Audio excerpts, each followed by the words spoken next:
Nos paysages sont aujourd'hui marqués par un certain nombre de traces d'activités humaines, de construction, d'éclairage, de réseaux électriques, de voies de circulation. On peut aussi observer l'émergence de dispositifs électroniques, comme des antennes relais, des capteurs de données, des caméras de vidéosurveillance, qui balisent de plus en plus notre environnement.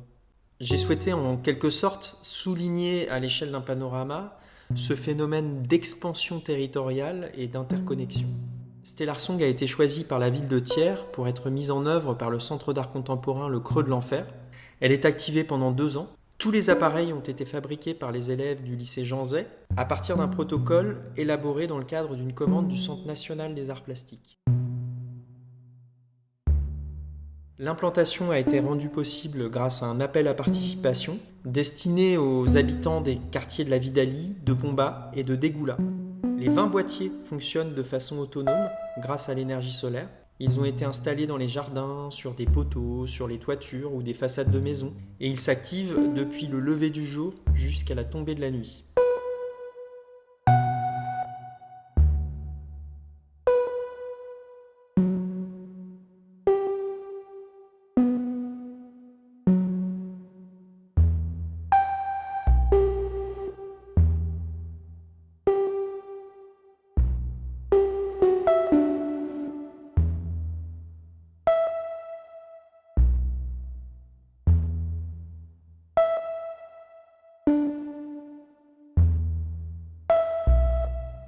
L'emploi de la technologie permet de produire ces phénomènes de flash d'autant plus énigmatiques que les boîtiers ne sont pas visibles à distance.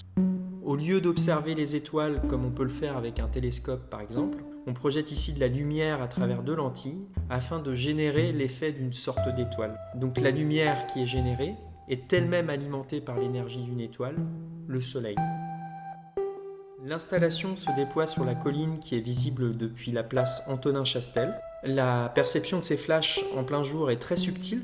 C'est une expérience à vivre, qui se raconte aussi, mais qui reste quasiment impossible à photographier. Les flashs lumineux sont déclenchés par un programme électronique et s'activent par intermittence, selon le rythme d'une partition musicale silencieuse. Chaque éclat correspond à une note de ce concerto réalisé par le musicien Pierre Lucas. Chaque note se joue en boucle et en fait il va se produire un décalage temporel qui va progressivement faire varier l'harmonie de l'ensemble. D'un point de vue optique, les éclats de lumière sont aussi furtifs que le scintillement d'une étoile. Ils mettent à l'épreuve notre persistance rétinienne et produisent spontanément un temps particulier de pause et de contemplation, comme un écho symbolique à la voûte céleste qui nous entoure et à l'infinité des lignes imaginaires qui relient nos constellations.